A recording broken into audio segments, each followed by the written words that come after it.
네, 안녕하세요. 자, 이번 시간부터는 여러분들 금융상식 파트 시작하도록 하겠습니다. 자, 우편상식 파트 좀 누락된 부분 촬영을 하고 이제 금융 파트 좀 들어가는데, 자, 여러분들, 금융 파트는 우편상식 파트보다는 좀 양이 많습니다. 양이 많고 뒤쪽에 여러분들 예금 상품들 있잖아요. 그리고 뭐 어떤 보험 상품, 그리고 카드 상품 뭐 그런 것들 관련해 가지고 좀 정리할 게 좀 많아 가지고 여러분들 좀 수업 준비하시기 좀 어려우실 것 같긴 한데, 어쨌든 우리가 어려우면 다른 사람도 다 어렵고, 제가 어려우면 다른 사람도 다 어려운 거니까 어쨌든 우리도 뭐 최선을 다해서 그렇게 준비할 수 있도록 하겠습니다. 근데 그런 각식 세부적인 내용을 갖다 우리 알기 위해서는 일단 기본적인 금융상식 관련해서 일반적인 기본 이론을 갖다가 확실하게 잡아두고, 마지막에 정말 세세한 거 있잖아요. 좀 외워야 될 것들, 그런 것들은 마지막에 그렇게 좀 정리를 하시는 게 좀 더 수험적으로 효율적이지 않나 그런 생각이 들거든요. 그래서 여러분, 금융상식 관련해서 그 일반적인 어떤 이론들 있잖아요. 그걸 좀 꼼꼼하게 그렇게 정리할 수 있도록 하겠습니다. 특히 금융상식 파트 같은 경우는 여러분들 많은 분들이 또 숨이 차는데, 자, 찍고 바로 또 물 한잔 마시고 들어와서 그런가? 자, 여러분들, 저희 금융상식 같은 경우는 여러분들이 혼자서 공부하실 때 조금 앞부분이 조금 이해가 안 된다라는 분들이 좀 많았었어요. 그래서 요거 좀 꼼꼼하게 제가 봐드릴 테니까 그 내용을 갖다 좀 이해를 하시고, 그리고 그 금융 파트 정리된 거 저기는 제가 예전에 겨울에 강의할 때 제가 강의 교환식으로 그렇게 만들어 놓은 게 있는데, 그게 올라와 있긴 한데 그게 아직 업그레이드가 안 돼가지고 지금 일단 제가 하는 일 작업 마무리하고 그거 좀 업그레이드 한 상태에서 좀 책의 내용 그대로 넣었지만 보기는 좀 편하시게끔 그렇게 하는 게 있거든요. 그거 여러분들 확인을 만약에 하실 분은 그렇게 나중에 하시고, 그냥 기본 교재로 해도 충분하니까 기본 교재로 그렇게 하시고, 다음에 이게 책 내용들이 거의 뭐 보시면 알겠지만 내용이 막 여러 개로 막 이렇게 뭐 소설책처럼 막 그냥 이렇게 나와 있잖아요. 그래서 여러분들 이게 요약 정리본이 아니다 보니까 그래서 여러분들 좀 눈에로 좀 안 들어올 수도 있는데, 그래도 여러분들 제가 따라하라는 거, 그리고 신교재, 개정 교재를 가지고 계신 분들은 그래도 어맹 처리라든지 밑줄 같은 거 그렇게 처리를 해드렸으니까 그런 것들 위주로 해가지고 좀 정리를 할 수 있도록 하겠습니다. 자, 여러분 보시면, 금융경제 일반. 자, 첫 번째. 금융이라는 것은, 요거는 화폐의 융통을 말한다라고 되어 있네요. 그냥, 금융이라는 것은 우리 그냥 돈 빌려주고 아니면 돈이 이전되는 것들, 그런 것들을 우리가 전부 합쳐서 금융이라고 그런다. 그렇게 가볍게 보시고, 금융의 종류 한번 보겠습니다. 금융의 종류는 일단 금융활동의 주체. 그러면 여러분들 금융활동의 주체, 우리 초등학교, 중학교 때 배웠던 거 뭡니까? 가게, 그리고 가정가게, 그리고 기업, 그리고 또 뭐가 있습니까? 은행, 그리고 은행, 그리고 정부, 그렇게 있겠죠. 그래서 여러분 일반적으로 그냥 보시면 가게, 기업, 정부, 그리고 이제 금융이 있는데, 근데 이제 여러분들 금융이라는 거, 즉 금융관련해가지고, 금융기관과 관련해가지고는, 요 금융기관이, 개재가 된, 같이 금융기관이 참여하는지, 금융기관을 통하지 않는지, 그거에 따라 여러분, 직접 금융이냐, 간접 금융이냐, 그렇게 나뉘거든요. 그래서, 일단, 금융기관의 주체는 가계, 기업, 정부, 금융기관 네 부분으로 크게 대별 구분할 수 있다. 이렇게 보시면 되겠습니다. 어쨌든, 이게 이제 가장 기본적인 건데, 그 다음 보시면, 다른 건 있고, 쭉 보시면, 그런데 여기에서 주의해야 될 거는, 요거 보시면요. 여기서 주의해야 될 거는, 4개의 금융활동 주체 가운데 금융기관은 그 자신이 최종적인 자금 수요자 또는 자금 공급자가 되는 것이 아니다라는 겁니다. 우리 가게나 기업이나 정부 같은 경우는 어떻게 됩니까? 자금을 공급할 수 있는 공급자 역할도 하고, 자금을 최종적으로 수요하는 어떤 수요자 역할도 하잖아요. 그러니까 최종 공급자, 수요자 역할을 합니다. 근데 금융이라는 것은 금융기관이라는 것은 그런 최종 공급자나 최종 수요자 역할을 하는 것이 아니라, 이런 주체들을 어떻게 하는 거? 자금을 매개해주는 그런 역할을 한다라는 거. 그런 개념만 좀 잘 체크하시면 될 것 같아요. 그래서 여타의 어떤 세 주체 간의 금융의 중개 기능을 수행한다라는 게 금융기관의 역할이다라는 거, 그것만 좀 체크를 할게요. 그리고 시험에 나온다는 게 여러분들, 보시면 우리가 일반적으로 자금과 관련해서 가계 같은 경우는 자금의 공급자, 그렇죠? 우리가 열심히 일을 해서 돈을 번 다음에 그것을 금융기관에 맡긴 자금을 공급해주는 역할을 하고, 기업 같은 경우는 어떻게 합니까? 그래서 지금 금융기관에서 돈을 대출해서 그것을 뭐 사업을 확장한다든지 새로운 투자를 한다든지 그런 식으로 쓰니까 자금의 일반적으로 수요자라고 하는데, 근데 여러분 그런 상식에서 여러분 들어가면 안 되고, 기업 같은 경우도 마찬가지잖아요. 열심히 일을 해서 이익을 냈어요. 그럼 그 이익을 낸 걸 어때요? 금융기관에 적금, 예금을 할 수 있는 거니까. 그러니까 가계, 기업, 정부도 마찬가지고, 기업에서 은행에서 돈을 차용하기도 하지만 또 거기서 또 은행에다 돈을 맡기기도 하잖아요. 그래서 가계, 기업, 정부 같은 경우는 모두 어떻다? 공급자 역할, 수요자 역할 모두 수행한다라는 거. 그거 일단 하나 정리를 해두십시오. 예, 그렇게 봐두시고, 예, 그렇게 보시면 되겠습니다. 그 다음에 보시면 뭐 기업 금융 뭐 이런 거는 그냥 한번 내용 좀 읽어보시면 되고, 223페이지 한번 보시면, 예, 223페이지 한번 보겠습니다. 자, 우리 금융기관이, 자, 계제, 금융기관이 끼어있지 않는 것이 바로 직접 금융이고, 금융기관이, 자, 계제에 있는 금융 방식을 우리가 간접 금융이다라는 거, 그렇게 보시면 되겠습니다. 예, 간접 금융. 이렇게. 그리고, 자, 우리 뭐, 개념들 그냥 정리하시면 돼요. 내부 자금, 외부 자금.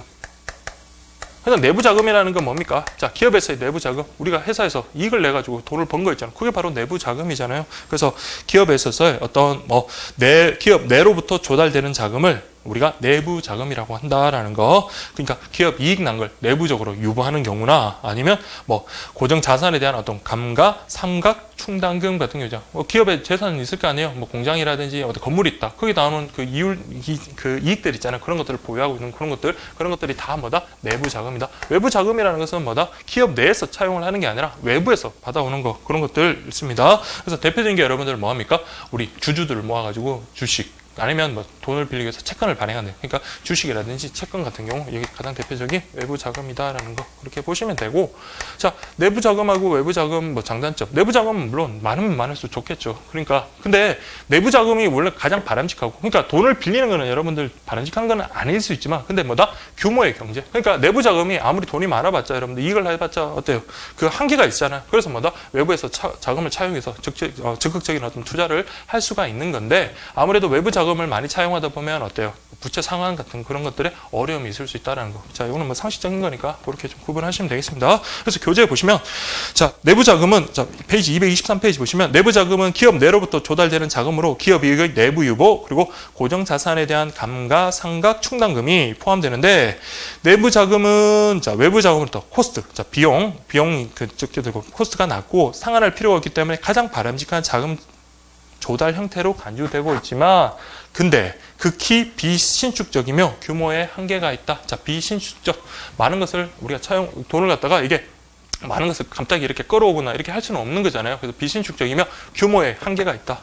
반면에, 자, 외부 자금은 기업 외부로부터 조달되는 자금으로 우리 금융기관 차입금, 그렇죠. 외부에서 빌려오는 거, 금융기관에서 대출, 뭐 이런 것들, 그리고 주식, 그리고 채권, 이런 것들은 다 외부 자금이다. 다만 부채 증가 처리한다는 그렇게 보시면 되고, 그다음 직접 금융이란, 자, 자금의 최종적 차입자가 자금의 최종적인 대출자에게 주식이나 사채 등을 직접적으로 발행하면서 자금을 조달하는 방식을 말한다라고 되어 있네요. 그래서, 자, 직접 금융. 쉽게 말하면, 자, 내가 기업을 하는 사람이에요. 돈이 필요해요. 그러면 어때요? 물론 금융기관에 갔다. 금융기관에서 돈을 대출받았다. 그러면 그건 이제 간접 금융이 되겠지만, 제가 아는 지인한테 돈을 빌렸어요. 자, 물론 같은 돈을 빌린 거지만 금융기관이 매개하지 않았기 때문에 이거는 뭐가 되는 거다? 직접 금융이 되는 겁니다. 또는 주식 발행한다. 근데 여러분들, 이게 좀 많이 헷갈리시는 분이 있는데, 자, 주식 하시는 분들이 좀 많이 계실 거라서 좀 헷갈리는데, 주식을 발행할 때 여러분들 그 주식 상품, 주식을 관련해서 하면 어떤 주주를 모읍니다. 그럼 주식을 발행하는 것에 대해서 그 주주들이 이제 주주가 될 사람들이죠. 주주가 될 사람들이 그런 주식을 신주를 갖다 살 거 아니에요. 근데 그게 보통 어디서 하냐면 증권회사라든지 그런 금융기관에서 그런 대응을 많이 하는데, 이거는 단순히 대응을 한다 뿐이지 발행하는 곳은 어디다? 회사에서 발행을 하는 겁니다. 그래서 자, 주식 발행 같은 경우 이런 것들은 자, 직접 금융이다라는 거 좀 구분을 하십시오. 그래서 우리나라의 경우를 예를 든다면 최종적인 차입자인 기업 부분이 주식, 사채 등을 발행해서 최종적인 대출자인 가계 부분에 매각함으로써 자금을 직접 조달하는 경우가 여기에 해당하고, 보통 주식이라든지 사채, 그러니까 사채 등이 매매되는 증권시장에서 이루어진다라는 거, 그렇게 보시면 되겠습니다. 예, 그렇게 보시면 되고, 그 다음 중요한 게 여러분 기출에 나왔잖아요. 본원적 정권이라고 되어 있는데, 그냥 본원적 정권이라는 건 딴 게 아니라 금융기관 이외의 주체에서, 그러니까 금융기관 이외의 주체에서 발행하는 어떤 채무증서다라는 거, 그것만 교육할게요. 그래서 여러분들, 자, 직접 금융, 간접 금융, 자, 이렇게 했는데, 자, 직접 금융, 우리 방금 봤던 주식, 아니면 지인한테 돈 빌리는 거 다 포함이 됩니다. 그 다음에 본원적 정권. 본원적 정권의 개념만 알면 이게 여기에 속하는구나라는 걸 알 수 있겠습니다. 본원적 정권이라는 것은 자 금융기관 이외의 어떤 주체, 경제 주체가 발행하는 어떤 채무 정서, 금융기관이 개입돼요. 감정이라는 것은 금융기관이 매개해야 된다라고 그랬잖아요. 그러니까 금융기관 이외의 어떤 경제 주체가 발행하는 채무 정서를 우리가 직접 금융이라 했으니까 요거 본원적 정권은 직접 금융에 해당한다라는 거, 그거 정도 좀 체크를 꼭 좀 해주십시오. 예, 그렇게 보시면 되겠습니다. 근데 차입자가 대출자 자금 홀수하는 방법, 본원적 정권만으로는 이게 충분하지 않다. 그래서 우리 금융기관을 이용할 수밖에 없는데, 우리 간접금융 저 밑에 보시면 마지막에 이와 같이 금융기관이 자신에 대해서 발행하는 청구권을 간접정권 또는 제2차 정권이라고 하는데, 금융기관이 대출자 차입자 자금을 뭐하는 거? 자금 융통을 매개하는 방식을 우리가 간접금융이다라고 한다. 그래서 여러분들 간접금융은 금융기관이 매개한다라는 거, 그 정도 체크를 해주시면 되겠습니다. 예, 그렇게 보시면 되겠습니다. 그래서 대표적인 게 여러분들 어떤 겁니까? 그냥 금융기관에 끼어 있으면 돼요. 돈을 빌려주더라도 금융기관이 돈을 대출해주면 그건 간접금융이다.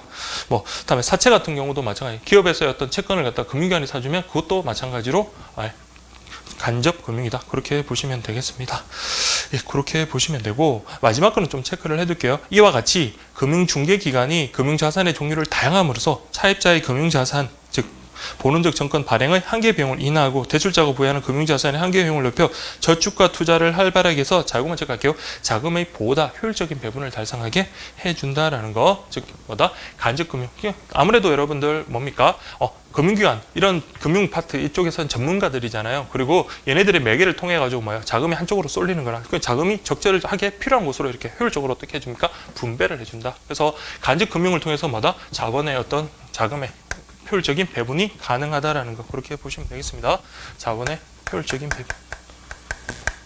그래서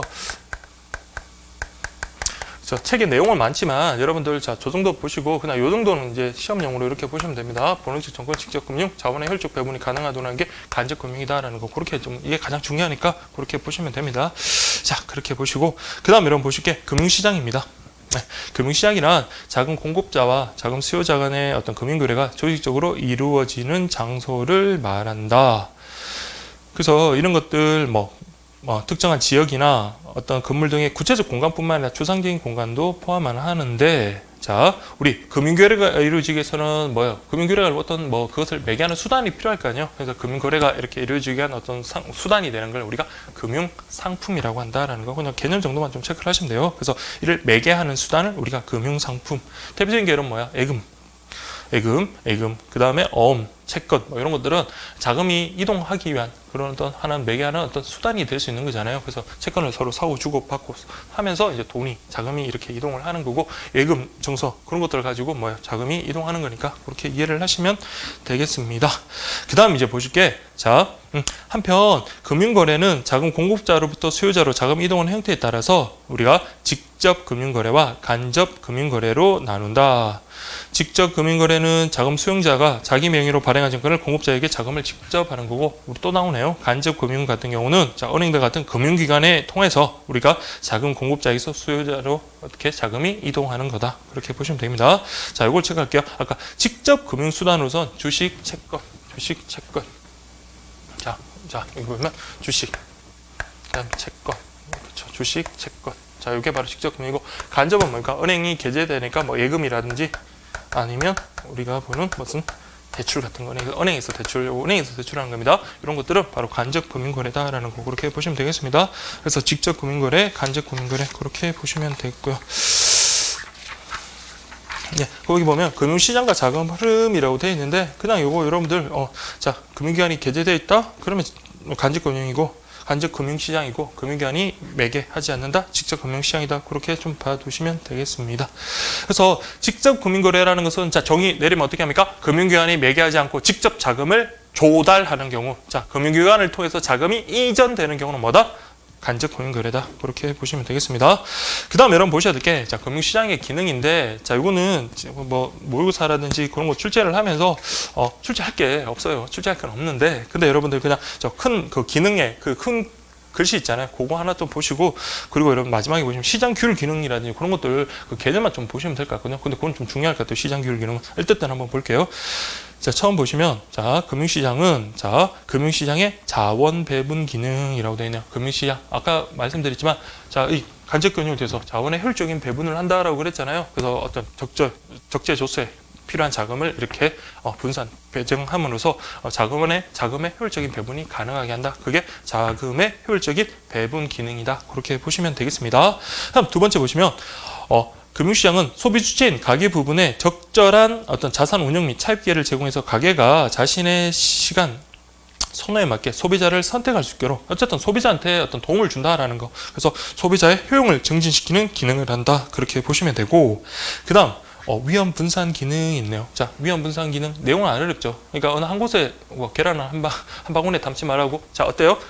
여러 곳에 분산으로 투자를 함으로써 위험을 분산시킬 수 있다. 그게 바로 위험 분산 기능이다라는 거. 그렇게 보시면 되겠습니다. 그래서 뭐 다양한 어떤 뭐 파생 상품이라든지 그런 것들 등장하고 그러잖아요. 그 다음으로 보시면 금융시장은 금융자산을 보유한 투자자에게 자, 높은 유동성. 자, 우리 이제 앞으로 유동성이라는 말이 나오면 자, 유동성. 그냥 요거 이러면 현금화하기 쉽다. 이렇게 보시면 돼요. 현금화가 쉽다. 이렇게 보시면 돼요. 자, 여러분들. 자, 건물을 가지고 있거나, 어떤 뭐 부동산을 가지고 계신 분들은 자, 재산이 많더라도, 자, 돈이, 현금이 필요하다. 그럴 때는 여러분 어떻게 됩니까? 그것을 어떻게 매각을 해야 되는데, 자, 그런 고가의 어떤 건물들이나 부동산 같은 경우는 현금화 시키기가 그렇게 쉽지는 않을 거예요. 아무리 내가 급한 마음에 좀 금매 싸게 내놓다 하더라도 그게 대한 수요자가 없다면 그 현금으로 하기가 힘들잖아요. 그렇지만 우리 금융시장 같은 경우는 어때요? 우리 돈을 갖다 예금이 있더라도 돈을 찾으면 금방 현금화 할 수 있는 그런 기능을 할 수 있잖아요. 그래서 여러분들 금융시장 같은 경우는 뭐다? 현금화하기 쉽다. 그래서 높은 유동성을 제공한다라는 거 그렇게 보시면 되겠습니다. 예, 그렇게 봐주시고 그렇게 쭉 한번 나머지 내용들은 그냥 눈으로 한번 보시면 돼요. 그 다음에 여러분 226페이지 한번 보시면 그리고 자 금융기관이 있음으로써 뭐다? 정보 수집이나 시간 비용. 자 우리가 어떤 상품에 투자를 하거나 그렇게 할 때는 뭐예요? 그 각 어떤 사정에 맞는 시장에 대한 조사도 해야 되고 그 다음에 많은 정보를 얻어야 되잖아. 그렇게 하기 위해서는 어떻습니까? 시간과 비용이 엄청 들잖아요. 근데 이것만 담당하는 이런 금융기관이 있음으로써 어때요? 투자 관련해가지고 아니면 뭐 정보 수집하는 데 있어서 드는 시간과 비용이 절감된다라는 거 그렇게 보시면 되겠습니다. 그 다음 마지막으로 돼 있는데 이 파트는 여러분들 좀 제 개인적으로는 좀 출제할 수 있는 가능성이 높거든요. 그래서 보시면 자 마지막으로 시장 규율 기능이 있다라는데 시장 규율 기능의 의미 한번 보실게요. 그냥 쉽게 말하면 보세요.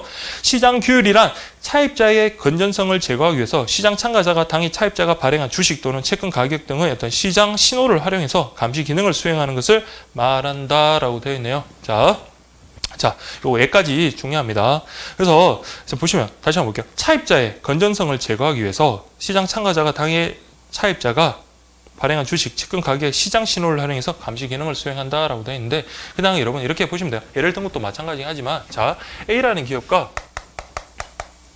B라는 기업이 있습니다.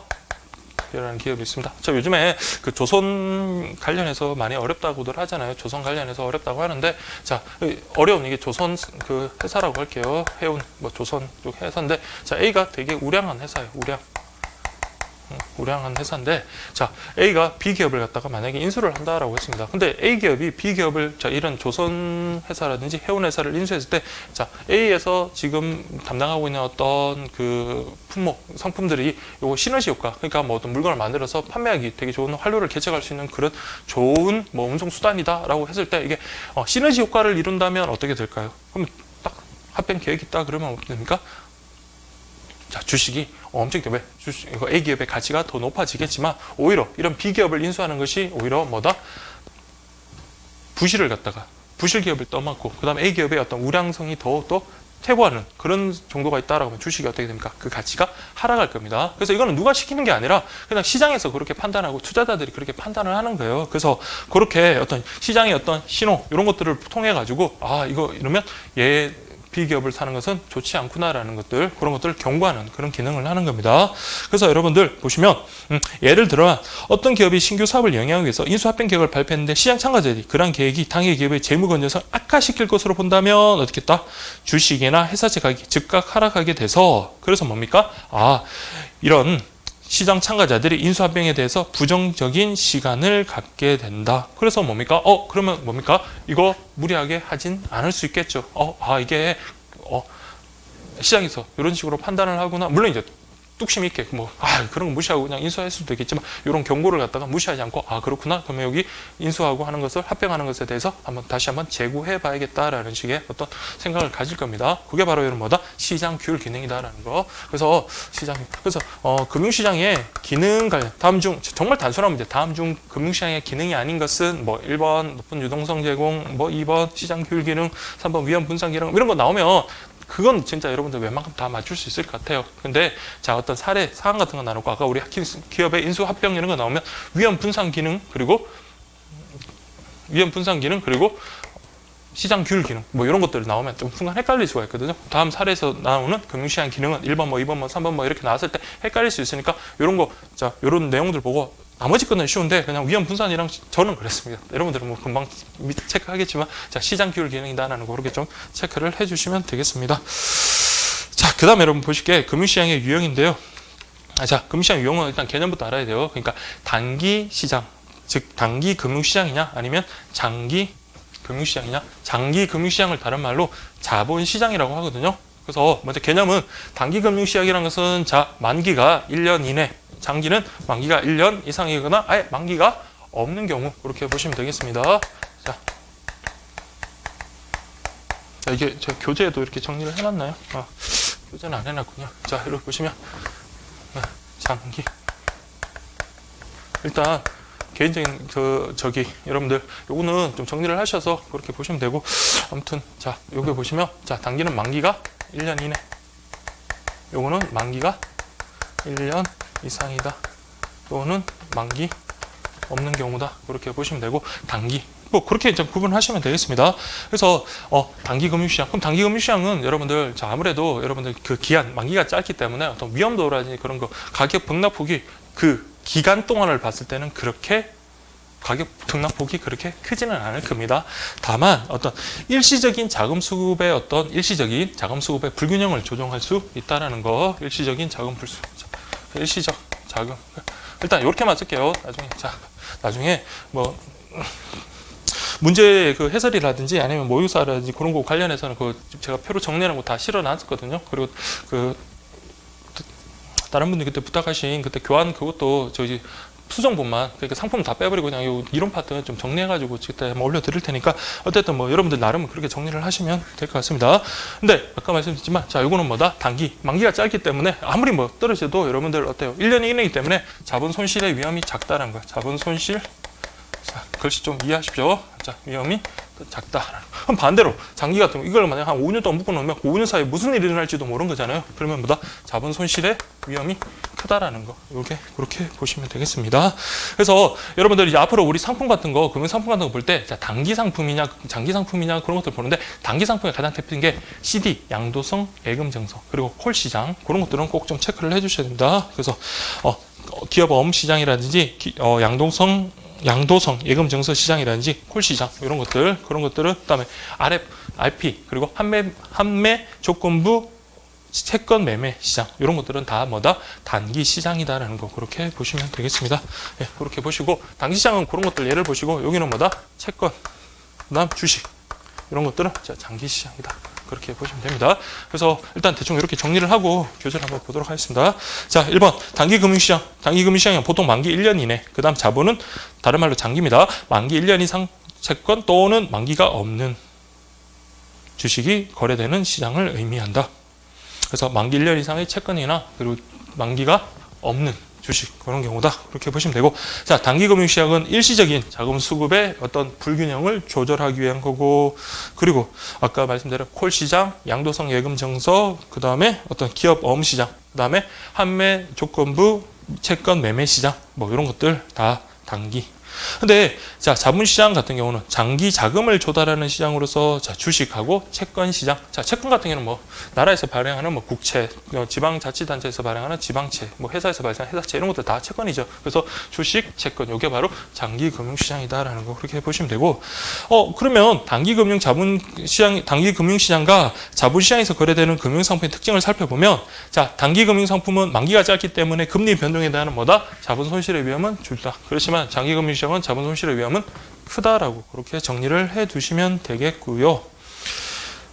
그렇게 좀 봐두시면 되겠습니다. 그래서 특히 이렇게 자본 손실의 위험이 크다? 그러면 여러분 여기 하나만 아까 담으면 안 되겠죠. 그래서 뭐다? 다른 금융 상품하고 그렇게 해서 연계해서 하는 경우가 많다라는 거. 그렇게 지금 그 내용이 그렇게 나와 있거든요. 그렇게 좀 보시면 되고, 그다음에 이것도 굵은 글씨로 제가 해놨는데 봐요. 한편 단기 금융시장과 자본시장은 중앙은행의 통화정책 효과가 파급되는 경로로서의 역할을 한다라는 거. 자, 이거는 같이입니다. 그러니까 단기 금융시장만 그런 게 아니라 단기 자본 둘 다 그렇습니다. 그래서 단기 금융시장과 자본시장은 중앙은행의 통화정책 효과가 파급되는 어떤 경로로서의 역할을 한다. 그래서 그러니까 우리 한국은행이죠. 한국은행에서 자, 어떤 뭐 금리라든지 그런 것들을 막 결정을 했어요. 그럼 뭐에 먼저 영향을 준다? 단기 금융시장에 영향을 주고, 그리고 또 그것이 장기적으로 단기 금융시장의 차후에 영향을 줌으로써 뭐다? 이게 어떤 통화정책 효과가 어떤 파급되는 경로로서 역할을 한다. 이 개념만 이렇게 좀 정리를 하시면 됩니다. 그래서 단기, 장기 둘 다 한국은행, 중앙은행의 어떤 통화정책 효과가 파급되는 경로로서의 역할을 한다라는 거, 그렇게 보시면 되겠습니다. 자, 그렇게 보시고요. 그 다음에 제일 마지막에 보시면 한편 자본시장은 통화정책 이외에도 기대 인플레이션이나 재정수지, 수급 사정 등, 자, 이런 거 다 넘어가시면 되고, 다양한 요인에 의해서 영향을 받기 때문에 통화 정책과의 관계가 뭐다? 아무래도 단기 금융시장에 대해서 어떻다? 간접적이고 복잡하다라는 거, 그렇게만 좀 보면. 자, 그래서 자본시장은 단기 금융시장에 비해서 간접적이고 복잡하다. 아무래도 그럴 수 있겠죠. 기간이 쭉 기니까 그렇게 정리를 해주시면 되겠습니다. 예, 일단 단기 금융시장이랑 그 다음 장기 금융시장, 즉 자본시장 구분하시고, 그 다음 보셔야 될 게 여러분 채무증서시장이랑 주식시장이라고 그렇게 보시면 됩니다. 그래서 채무증서시장이라는 것은 차입자가 빌린 사람이 만기까지 일정한 이자를 정기적으로 지급할 것을 약속하고 발행한 채무증서가 거래되는 시장을 우리가 채무증서 시장이다라는 거. 그다음 여러분 쉽게 말하면 돈 빌려주고 우리 차임증 쓰는 거 있잖아요. 그거라고 그냥 쉽게 생각하시면 됩니다. 그게 뭐 이제 채권이 될 수도 있겠고 뭐 그런 건데 일정 채권이죠. 그래서 여러분들 돈을 빌려줬다. 그럼 거기다 이자도 받고 나중에 그걸 대한 어떤 약속된 기일에 그 원금이랑 그렇게 받을 거 아니에요. 그게 여러분들 채무증서 시장이다라는 거, 그렇게 보시면 되고, 그래서 우리 채무증서 시장이라는 것은 한마디로 그냥 채권 시장이다, 그렇게 보시면 되겠습니다. 자, 채무증서 시장이란 차입자가 만기까지 일정한 이자를 정기적으로 지급할 것을 약속받고 발행한 채무증서가 거래되는 시장인데, 보통 1년 이내의 만기, 1년과 10년 중기, 그 다음 10년 이상은 장기로 구분되는데, 자, 여기도 나오네요. 기업 어음시장, 양도성 예금증서, 표지 어음시장, 통화안정증권 시장. 자, 여기까지는 아까 다 뭐였습니까? 단기 금융시장이었죠. 그리고 이제 국채, 회사채, 뭐 이런 채권 시장, 요거는 뭐였습니까? 아까 자본시장, 즉 장기 금융시장이었습니다. 이런 것들은 다 어디에 포함된다? 채무증서 시장에 포함된다. 그럼 여러분들 단기 금융시장이라고 여러분 채무증서 시장 1차하는 것은 아니죠. 그러니까 채무증서 시장 중에서 우리 채권 같은 경우는 자, 어떻습니까? 장기 자본시장에 해당된다라는 거, 그렇게 정리를 해두시면 되겠습니다.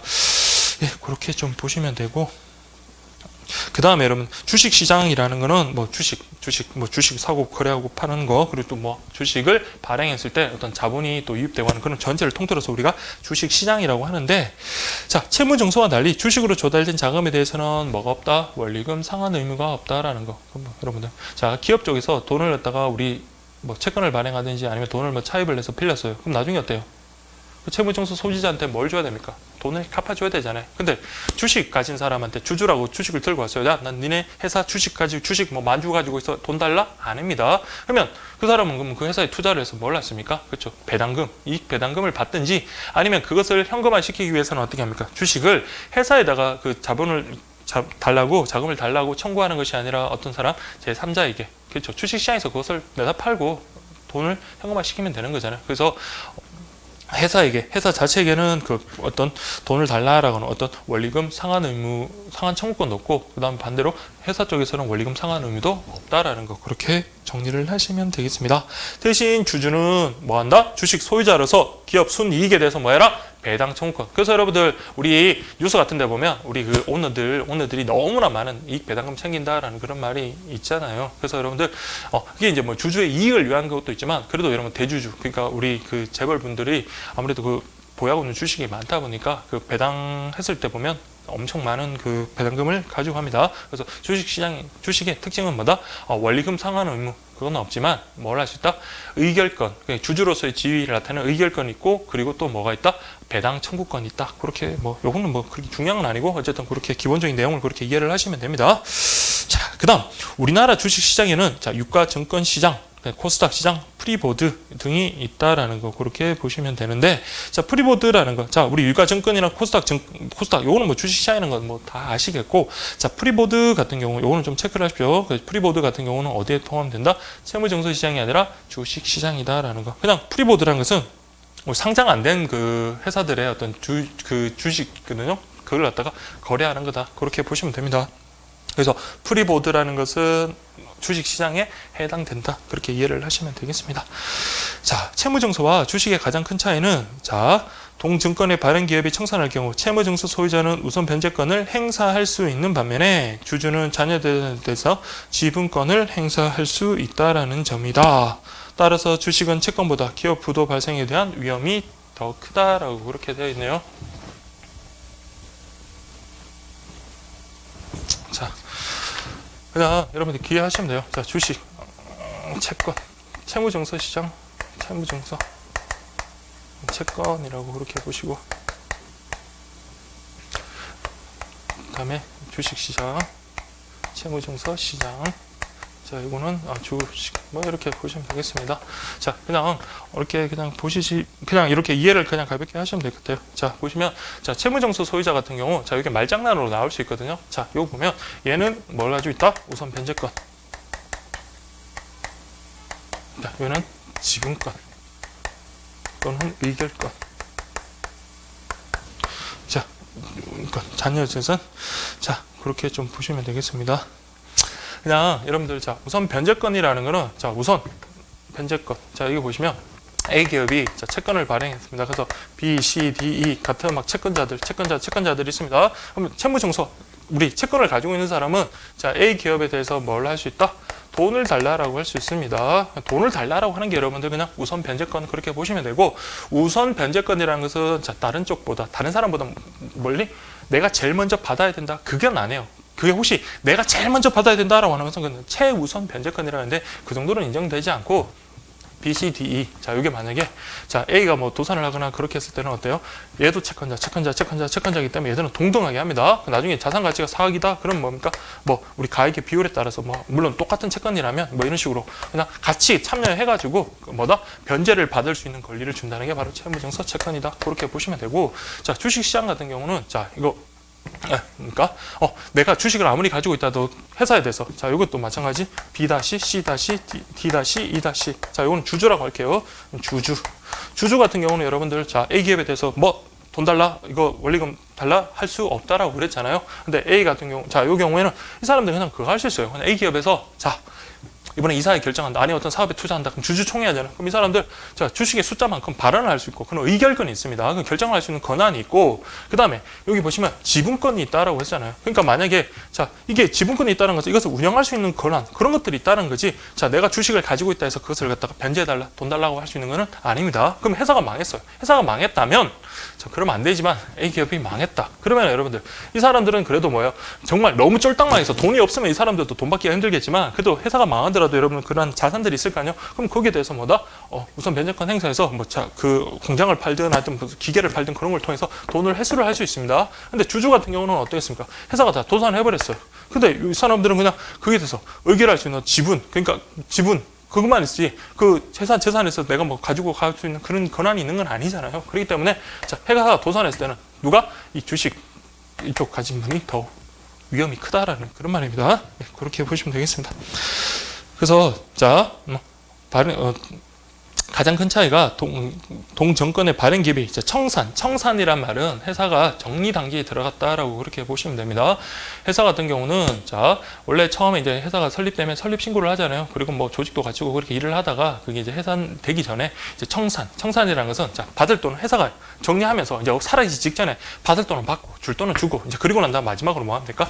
이제 청산 종료 사무를 종결하면 이제 해산 등기, 이제 그러면 이제 그 회사는 없어지는 거예요. 그런 마무리 단계에서 채무증서 소유자는 뭐 할 수 있다? 아까 우선 변제권에서 돈 달라라고 이렇게 할 수 있고, 그 다음에 주주는 자녀 재산에 대해서 지분권을 그냥 행사할 수 있다라는 겁니다. 따라서 주식은 채권보다는 기업 부도 발생에 대한 위험이 더 크다라는 거 그렇게 정리 이해하셨죠? 예, 그렇게 보시면 되고 채무증서 소유자는 이자 및 원금 등 고정된 소득을 받게 되므로 아무래도 미래 현금 흐름이 안정적인 데 비해서 주주 같은 경우는 자 어떤 손실 변동이 크다라는 거. 그래서 여러분들 그냥 자 채권 어렵게 생각하지 말고 돈 빌려줬다 그럼 이자 받으니까 좀 안정적인 데 비해서 주주들은 어떻습니까? 물론 이제 주식이 뭐 엄청 올라가지고 자 하루에 막 20% 30% 그렇게 오른다면야 좋겠지만 반대로 20% 30% 떨어지면은 그 자본의 손실 폭락이 그만큼 크잖아요. 그래서 뭐 적절한 걸 선택해가지고 여러분들이 투자를 하시면 되겠습니다.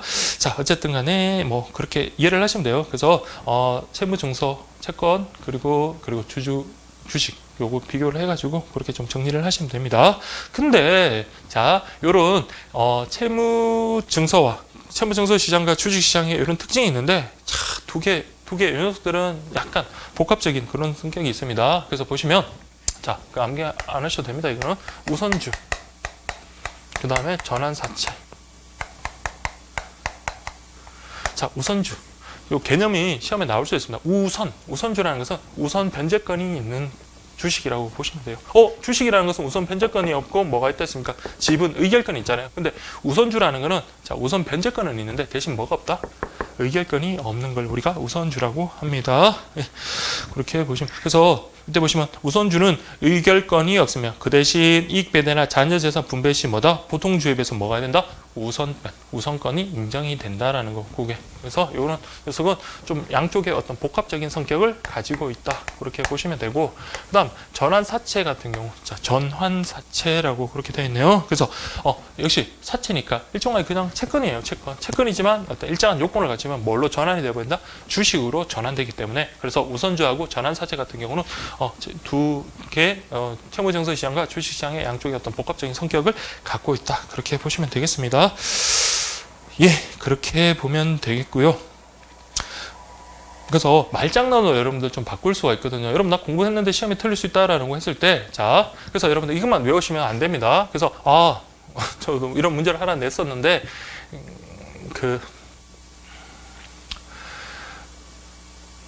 우선 변제권과 의결권을 가지고 있는 우선주는 채무증서 시장과 채무증서 즉 채권과 주식의 복합적인 성격을 갖는다. 이것만 여러분 너무 또 기억을 하시면 자 우선주의 어떤 개념을 또 여러분들 또 착각하시고 그냥 꼭 맞다라고 하시면 되는데 자 우선주는 뭐다? 우선 변제권이 있지만은 뭐가 없다? 의결권이 없는 그러니까 그렇게 되죠. 우선 변제권은 있지만 의결권이 없는 우선주는 요거와 요거의 복합적인 성격을 갖는다. 이렇게 돼야지 맞는 게 됩니다. 네, 그렇게 보시면 되고 그 다음 이제 세 번째 우리가 볼 게 발행시장과 유통시장인데요. 발행시장 발행이라는 것은 신규로 그냥 발행되는 거죠. 신규로 발행된다. 그 다음 유통시장은 뭐다? 발행되는 건 이제 뭐다? 이전되는 시장이다. 그렇게 거래되는 시장이다. 그렇게 보시면 되겠습니다. 자, 발행 같은 경우는 자, 그 방식에 따라서 어떻게? 직접 발행과 간접 발행으로 구분된다라는 거 그렇게 보시면 되겠습니다. 근데 간접 발행 같은 경우는 인수기관이 중심적인 역할을 한다라는 거 그렇게 보시면 돼요. 그래서 아까 제가 말씀드렸지만 주식 같은 경우는 직접 금융이에요. 직접 금융. 그러니까 회사가 직접 발행을 하는데 근데 그것을 어떻게 직접 발행을 하진 않고 이제 인수기관에 아까 인수기관이 어떤 금융기관에다 위탁을 하는 거잖아요. 그래서 이거를 우리가 간접 발행이다라는 말을 쓰기도 합니다. 그래서 간접 발행은 인수기관이 중심적인 역할을 하는데 뭐 회사채 주식 같은 거 이런 거 발행할 때 주로 증권회사가 인수 기능을 수행한다라는 거. 물론 정부가 국고채 발행할 때는 국고채 전문 딜러가 독립적으로 참여하고 매수 매도 호가 공시를 하기도 한다. 요거는 그냥 가볍게 봐두시면 되고 다음에 유통시장이라는 것은 아까 말한 대로 이미 발행됐던 어떤 금융상품이 거래되는 시장을 우리가 유통시장이라고 그럽니다. 그러니까 이런 유통시장을 통해서 뭘 높일 수 있다? 그렇죠. 아까 주식 같은 경우는 어때요? 현금 할 수가 없잖아. 근데 뭐에다? 유통시장에다 내다 팔아가지고 다른 사람한테 주식을 주고 그리고 나는 그게 대한 어떤 대금을 받아서 현금화 시킬 수 있잖아. 그래서 유통시장은 높은 유동성을 제공한다라는 거 그렇게 좀 정리를 해주시면 되겠습니다. 그 다음에 자금 수요자의 자금 조달 비용에도 영향을 미치고 이건 뭐 마찬가지 발행시장에도 영향을 미칩니다. 그래서 보시면 한편 유통시장은 투자자가 보유 중인 회사채 주식을 쉽게 현금화할 수 있게 한다. 이게 바로 금융상품의 유동성이라고 해서 유동성을 높여준다. 아울러 금융상품의 발행 가격을 결정하는 발행시장에 영향을 미침으로써 자금 수요자의 자금 조달 비용에도 영향을 준다라고 되어 있네요. 그래서 이 정도만 좀 체크를 해주시면 되겠습니다. 무슨 말인지 알겠죠? 그래서 밑에 보면 자 투자자들이 봐요. 발행시장, 유통시장 가격을 갖다가 비교를 해가지고 가격이 낮은 상품을 매입하겠죠. 그래서 내가 새로 살 건지 아니면 유통되는 걸 살 건지 보고 만약에 유통되는 게 가격이 저렴하다 그러면 똑같은 걸 매입하고 유통되는 게 작다 그러면 뭐야? 유통시장에서 내가 그걸 구매하면 그럼 발행시장에서 안 팔리니까 어떻게 해서 가격이 떨어지면서 신규로 발행할 때 어떻게 합니까? 그 가격을 낮추겠죠. 그러니까 여러분 주식 새로 신규로 좀 더 찍어낼 때 한번 보세요. 그럼 회사에서 그 주식을 찍어낼 때 지금 자 주식이 유통시장에서 지금 10,000원에 됩니다. 근데 신규 발행할 때 20,000원에 발행하면 이게 어떤 그 스톤 아이께서 사겠습니까? 그냥 요걸 그냥 유통시장에서 그냥 사면 되는 거잖아요. 그렇죠? 그래서 자 유통시장이 뭐란다? 자금 수요자의 어떤 자금 조달 비용에도 영향을 준다라는 겁니다. 그러면 자금 수요자 그럼 기업 입장에서는 새로 주식을 만들어낼 때 어떻게 해요? 이거 신규로 찍어내는 걸 갖다가 좀 사람들이 사야지 그 자본이 들어올 거 아니에요? 그럼 어때요? 10,000원보단 더 밑으로 해가지고 판매를 해야지 그 사람들이 그 새로운 어떤 그 주주들이 이제 등장할 거 아니에요? 그래서 막 사면서 그렇게 그 신규 주식을 구매를 할 거니까 그 말입니다. 그래서 그렇게 이해를 하시면 되겠습니다. 그 다음에 여러분 네 번째가 자 거래소 시장과 장외 시장이라고 되어 있네요. 거래소 시장과 장외 시장. 자, 이제 시장은 이제 마지막이네요. 거래소 시장. 자, 거래소 시장이라는 것은 장내. 그러니까 여러분들 그냥 한국 우리 거래소 같은데 그런데 여러분들 뭐다? 파는 사람, 사는 사람 모여가지고 일정된 공간 안에서 우리가 주고 사고 파는 거. 그게 바로 여러분들 거래소 시장이다라는 거. 아무래도 거래소 시장이면 어때요? 내가 막 사고 싶고 팔고 싶고 그렇게 되는 게 아니라 일정한 여러 사람이 들어가니까 일정한 룰에 따라서 그렇게 하겠죠. 그래서 일정한 룰에 따라서 이렇게 조직화된 시장이다라는 거 그렇게 보시면 됩니다.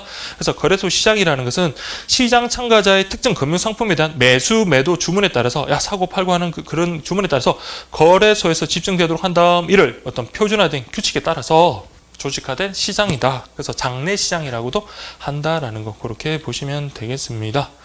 그래서 아무래도 제가 밑줄을 안 쳤는데 거래 정보가 투명할 수밖에 없겠네요. 거래 정보가 투명하다. 그래서 저 페이지 229페이지 세 번째 줄 보시면 거래 정보가 투명하다. 왜 그럴까요? 그렇죠.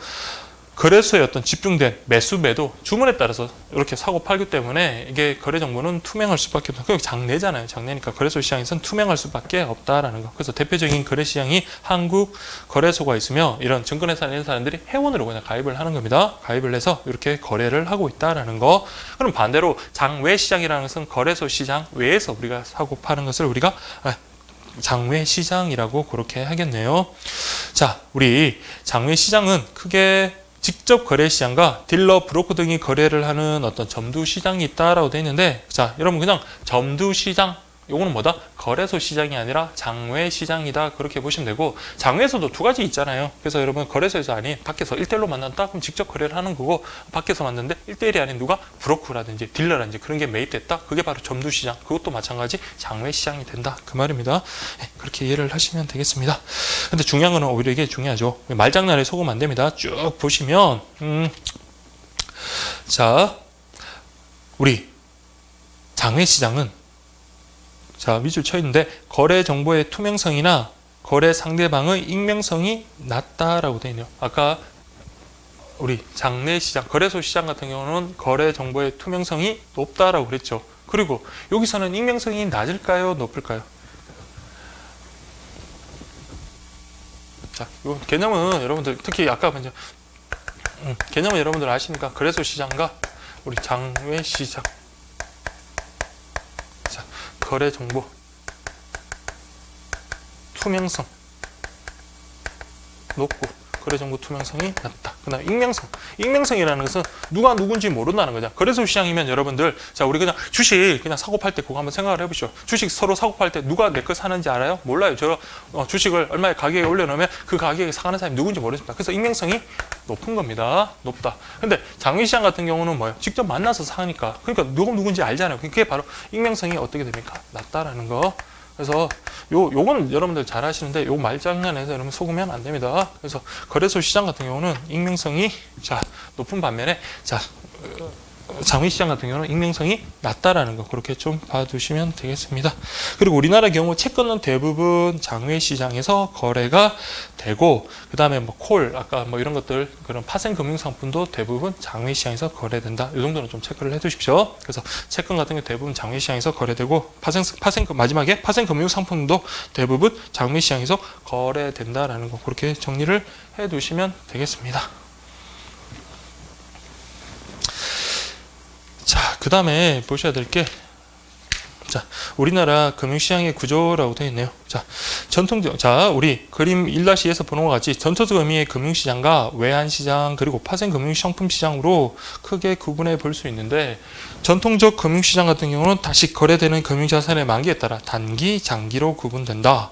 아까 우리 단기 보셨죠? 단기, 뭐 콜, 양도성 예금증서, 판매조건부, 매매, 채권 매매, 그 시장이라든지 그리고 양도성 예금증 CD 같은 그런 것들이 있고 자본시장은 아까 채권 주식시장 그렇게 구분되며 이 중에 자 요게 여러분들 제가 요건 미스를 했는데 한번 볼게요. 이 중 채권시장은 다시 발행 주체에 따라 자 국채시장, 지방채시장, 회사채시장, 금융채시장, 특수채시장 자 채권 자 뭐에 따라서 발행 주체 발행 주체에 따라서 그래서 나라에서 발행한다. 나라 그렇죠. 국가에서 국채, 그 다음에 지방자치단체에서 발행한다, 지방채, 회사에서 발생한다, 회사채 이런 것들. 그래서 채권시장은 다시 발행 주체에 따라 이렇게 한다. 이러면 밑줄 긋고 어떻게 하냐면 저는 이렇게 했거든요. 이런 게 있으면 그냥 기출이라고 안 하고 이렇게 12기출, 그럼 2012년 기출 이런 식으로 좀 체크를 하시면 다음에 여러분 보실 때 그냥 눈으로 그냥 지나칠 걸 이거 보시면 그렇게 할 겁니다. 자, 외환시장은 환율을 매개로 해서 이종 다른 종류의 어떤 통화가 거래되는 시장을 말하며 자 전형적인 무슨 시장이다? 점두시장이다. 아까 점두시장은 거래소 시장이라 했습니까? 장외시장이라고 했습니까? 여기는 딜러가 개재되는 장외시장이라고 했습니다. 그래서 외환시장은 전형적인 점두시장이다. 이것도 좀 체크를 할게요. 외환시장은 점두시장이다라는 거 기출된 건 아니지만 그렇게 좀 보시면 되겠습니다. 예, 그렇게 보시고 자 외환시장은 거래 당사자에 따라 외국환 은행 간 어떤 외환 매매가 이루어지는 은행 간 시장과 은행과 기업 등 고객 간의 외환 매매가 이루어지는 대고객 시장으로 구분할 수 있는데 은행 간 시장은 금융기관, 외국환, 중개기관, 한국은행 등이 참여해 대규모로 외환을 거래하는 도매시장적 성격을 가지고 일반적으로 그냥 이 정도만 찍어요. 이거는 우리 객관식 지문 대비한 거니까 일반적으로 외환시장이라 할 때는 뭘 가르친다? 은행 간 시장을 가리킨다라는 거. 그 정도만 좀 체크를 할게요. 자, 이런 게 좀 이런 것들 정말 그렇게 중요하다고 생각이 안 됐던 것들조차도 여러분들 나올 수 있는 거니까 그래서 여러분들 우리 자본시장은 우리가 채권시장, 주식시장 채권시장은 여러분들 발행 주체에 따라서 아까 국채, 지방채, 회사채, 금융채, 특수채 이렇게 나뉜 데까지 그 뭐 표로 정리를 하셔도 돼요. 그 그림 있잖아요. 그 표로 정리하셔도 되고 뒤쪽에 있거든요. 아니면 글로도 이렇게 정리를 하셔도 되고 자 외환시장 같은 경우는 자 주로 점두시장, 그래서 장외시장이다. 그리고 일반적으로 외환시장이라는 것은 은행 간 시장이다. 그렇게까지 정리를 좀 해두시면 좋겠습니다. 예, 그렇게 정리를 하시고 그 다음 파생 금융상품시장이라 해서 뭐 주식 관련해서 선물 있잖아요. 선물, 옵션 뭐 이런 것들 그런 것들 될 수도 있습니다. 예, 그런 것들. 그래서 파생 금융시장은 전통적 금융시장과 외환시장에서의 어떤 거래 결과 발생하는 위험을 관리하기 위해 활용되는 시장으로서 우리나라의 경우 외환 파생 상품 위주로 발전되어 왔다. 그러나 요즘에는 거래 규모도 크고 거래 수단도 다양하다. 뭐 그 정도 그렇게 보시면 되고 그래서 우리나라 금융시장의 구조 한번 보시면 돼요. 그래서 전통적 금융시장은 아까 크게 뭐 단기와 장기로 구분한다. 단기는 아까 콜, 뭐 양도성 예금증서, 뭐 판매조건부 체크 같은 이런 것들이 있었잖아요. 장기, 즉 자본은 뭐가 있었다? 주식하고 채권 있다. 채권은 아까 발행 주체에 따라 국채, 지방채, 그리고 회사채, 은행채, 특수채 뭐 이런 식으로 나눴다. 그 은행채가 금융채, 특수채 그렇게 나누고 그 다음에 여러분들 뭐 외환시장 아까 이제 점두시장 그거 좀 체크를 해두시고 그 다음 파생금융상품시장은 이런 것들 그래서 선물, 옵션 이런 것들은 파생금융상품시장이다. 그렇게 정도만 보시면 될 것 같아요. 자, 그렇게 보시고.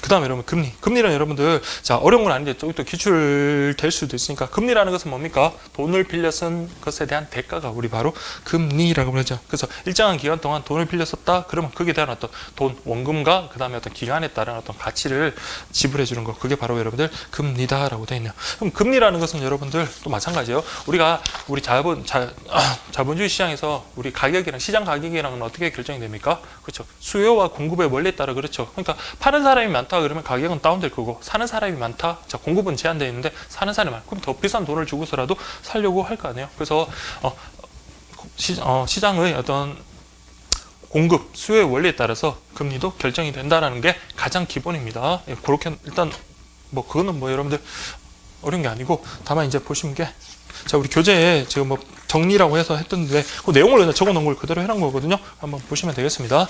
그래서 내용을 한번 일단 페이지 232페이지 보시면 자 아무래도 돈에 가인 금리도 돈을 빌리려는 사람 즉 수요가 공급보다 많으면 올라가고 반대로 돈을 빌려주는 공급보다 수요가 더 적으면 떨어지게 된다.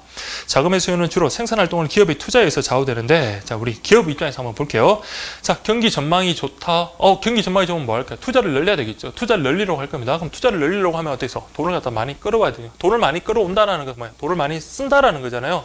수요가 증가하니까 당연히 금리는 올라갈 가능성이 높다. 올라간다라는 거 올라가게 된다. 그렇게 보시면 되고 그 다음에 돈의 공급 같은 경우 가계에서 이루어지는데 자 봐요. 자 가계 소득이 제가 원래 200만 원을 벌다가 이번 달에 100만 원밖에 못 벌었어요. 근데 기존에 돈을 써야 되는 경우는 한 달에 80만 원 고정적으로 나간다면 이전에 120만 원 적금을 했다면 지금 얼마나 하겠습니까? 20만 원밖에 적금을 못 하겠죠. 그래서 가계의 소득이 줄어들거나 아니면 소비가 증가했어요. 난 그대로 200만 원을 버는데 예전 같은 경우는 한 80만 원 정도밖에 안 썼는데 지금은 180만 원을 썼다. 그러면 어떻게 될까? 그만큼 또 저축이 줄어들겠죠. 그러니까 이 경우에는 뭡니까?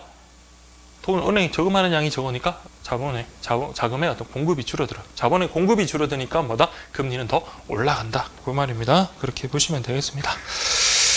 또한 물가가 오를 것으로 예상된다면 자 우리 돈을 빌려주는 부러운 사람들 자 돈을 빌려주는 사람 입장에서는 어떨까요? 자 우리가 물가가 올라간다는 것은 내가 자 이자가 만약에 자 한 달에 100만 원 이자 소득이 있는 사람이 자 예전에 100만 원으로 생활을 했다면 자 물가가 올라간다는 것은 그동안의 어떤 이자 100만 원 가지고는 그만한 생활을 할 수가 이전의 생활을 할 수가 없게 되는 거죠. 그러다 보니까 금리를 더 올리려고 할 겁니다. 그래서 물가가 올려갈 거라고 예상이 된다면 자 금리 이자를 가지고 생활하는 사람 입장에서는 금리를 더 올리려고 한다라는 거. 자 그렇게 보시면 되고 자 이게 뭐 이자가 물가가 오른다 이렇게 된다고 무조건 그렇게 기는 게 아니라 그 행위 주체의 입장에서 한번 고려를 해서 한번 판단하시면 됩니다. 그래서 어쨌든 여기 나와 있는 사례들 그리고 일반적인 어떤 그 시장 아까 말했잖아 공급과 수요의 원리에 따라서 그렇게 좀 생각을 하시면 됩니다. 예, 그렇게 보시면 되고 그 다음에 빌려준 돈을 못 받을수록 또 기간이 길면 길수록 어떻게 금리는 올라갈 가능성이 높다라는 거 그렇게 정리를 해 두시면 되겠습니다. 그 다음에 여러분들 자, 금리의 여러 종류인데 단리라는 것은 여러분들 그냥 그 원금에 대한 이자고 복리는 뭡니까? 원금에 대한 이자가 붙었잖아요. 그럼 원금 이자 붙은 것에 따른 또 이자가 바로 복리입니다. 자, 이건 뭐 시험에 나오진 않겠지만 이건 100만 원 했다. 100만 원이면 자, 1년 뒤에는 이자가 110만 원이다. 그럼 2년 뒤에도 이자가 얼마입니까? 이자 100만 원에 대한 이자 10만 원, 10만 원씩 붙으니까 이건 120만 원이 되는 거죠. 근데 자, 복리 같은 경우는 100만 원이다. 100만 원이다. 그러면 여러분들 1년 뒤 이자는 110만 원 똑같네요. 근데 요때 이제 이자는 뭡니까? 그러니까 원금과 이자가 붙은 것에 대한 이자니까 요거의 10%니까 11만 원이잖아요. 그래서 이때 이자는 121만 원 그 원금 이자. 그러니까 복리가 그 예금자한테는 유리한 거죠. 그래서 단리, 복리 그렇게 보시면 되고요. 금리는 돈의 가치 변동, 즉 물가 변동을 고려하느냐에 따라서 자 여러분들 자 물가 변동 고려하지 않는다. 물가 상승에 따라도 구매력의 변화를 감안하지 않는다. 그게 명목금리. 자 요거는 여러분들 기출 실질금리랑 요거는 좀 보셔야 돼요. 명목금리는 물가 같은 거 고려하지 않고 그냥 말 그대로 금리 요것만 보는 거고 요거 같은 경우는 뭡니까? 아무리 이자가 올랐다 하더라도 물가가 그만큼 올랐으면 이자는 그만큼 오른 게 아니니까 이게 뭐다? 실질적인 어떤 그런 가치를 따진다 해서 실질금리다. 그 구분 좀 하시면 됩니다. 실질금리 그렇게 보시면 되겠습니다.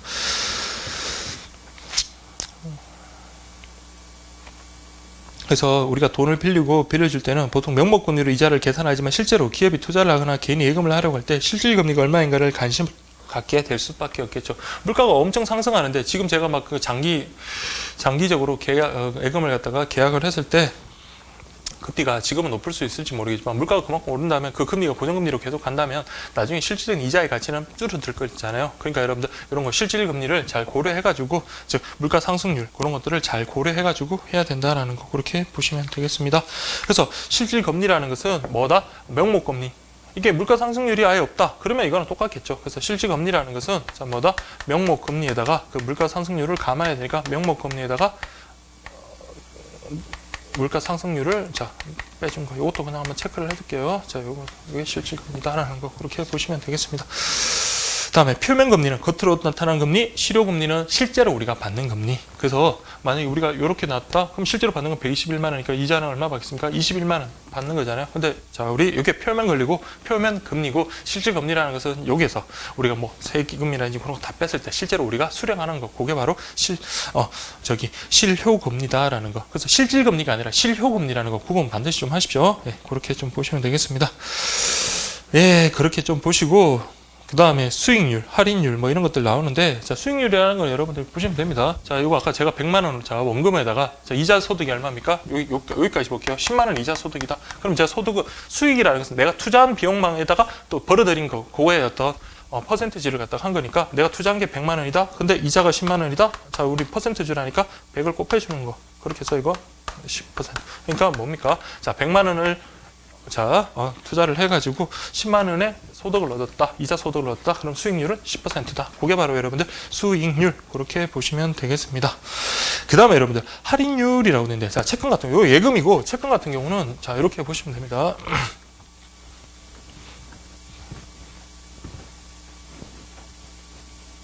저기 할인율이라는 것은 자 할인 금액, 채권 가격분의 할인 금액이라고 되는데 똑같아요. 자 채권이라는 거는 100만 원 채권을 자 100만 원인데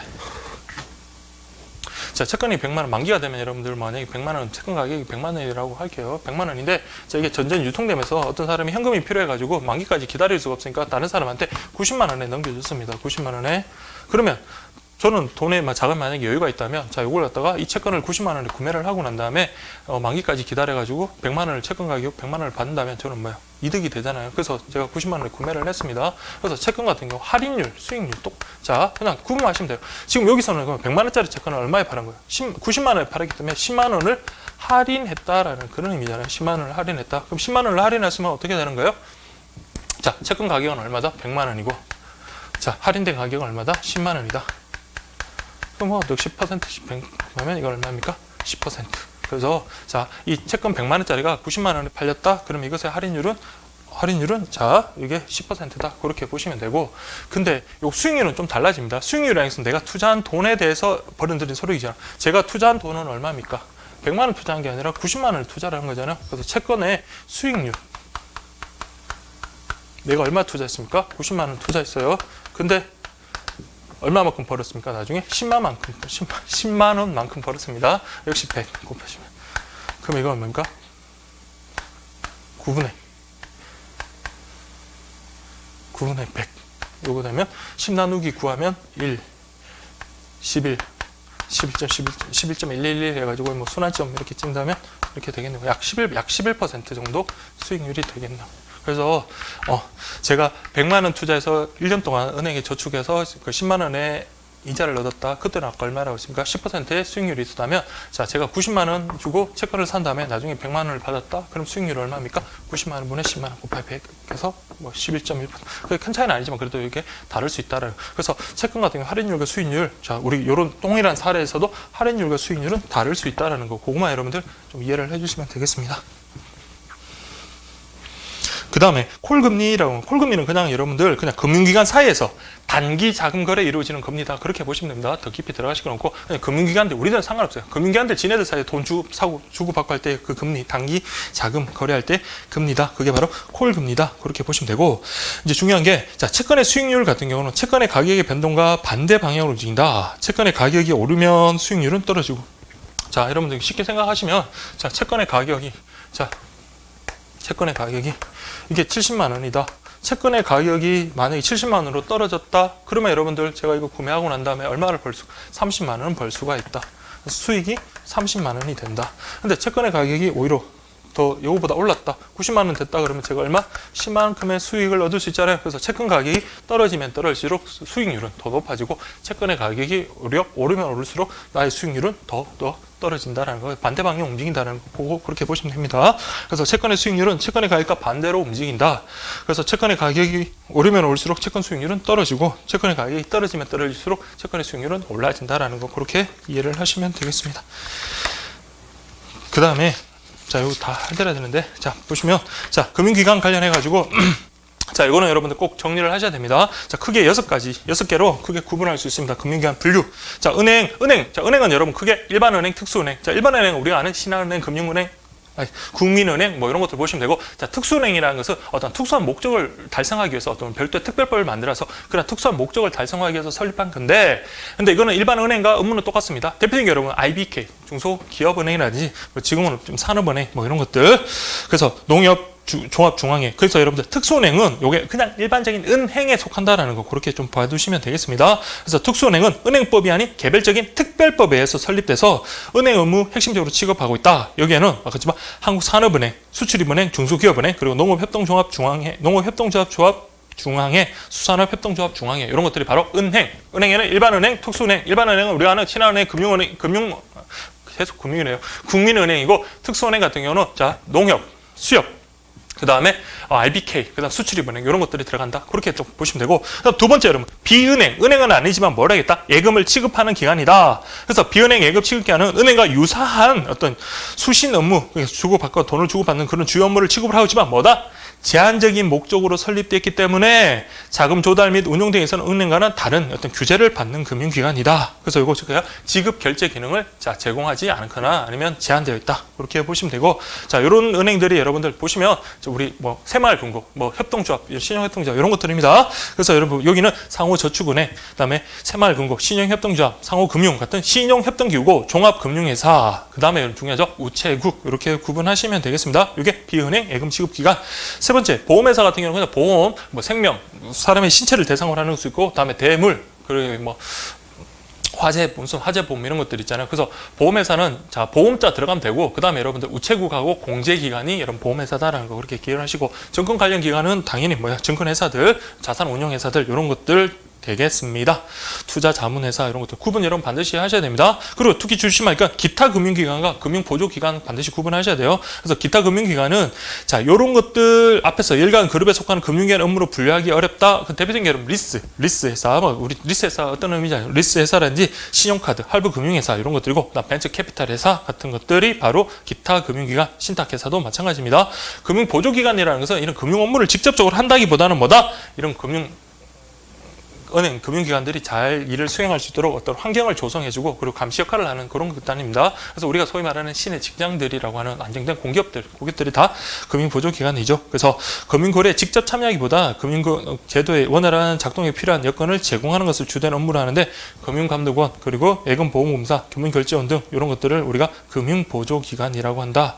그 외에 어떤 뭐 신용보증기관, 한국자산관리공사, 주택금융공사, 한국거래소, 자금중개사 이런 것들이 다 금융보조기관이다. 그렇게 구분하시면 됩니다. 그래서 여러분들 요거는 자, 점수 주려고 하는 문제들이잖아요. 6개 내가 암기하는 게 어렵지 않아요. 첫 번째 은행, 두 번째 비은행 예금 취급기관, 세 번째가 보험회사죠. 네 번째가 증권회사, 다섯 번째가 기타 금융기관, 여섯 번째가 보조금융기관, 이렇게 구분할 수 있고, 자, 은행 같은 경우는 여러분 첫 번째가 일반은행, 우리 국민은행이라든지 신한은행, 그 다음에 특수은행으로서 뭐가 있다? 우리 농협, 수협, 그 다음에 뭐 IBK 이런 것들, 그러니까 특별법에 의해서 이렇게 만들어진 거다. 그렇게 구분하시면 되고, 두 번째 같은 경우는 여러분 비은행 예금 취급기관 같은 우리가 신용협동조합, 새마을금고 뭐 이런 것들, 요 경우는 자, 은행은 아니지만 예금을 취급해요. 그래서 제한된 목적으로 운영될 수밖에 없고, 특히 자금 지급 기능과 관련해서는 이게 없거나 제한될 수 있다라는 거, 그렇게 분류를 그렇게 하시면 되고, 세 번째, 자, 보험회사 같은 경우는 뭡니까? 우체국하고 공제기관. 특히 아까 비은행 예금 취급기관에, 즉 우체국이라는 게 비은행 예금 취급기관과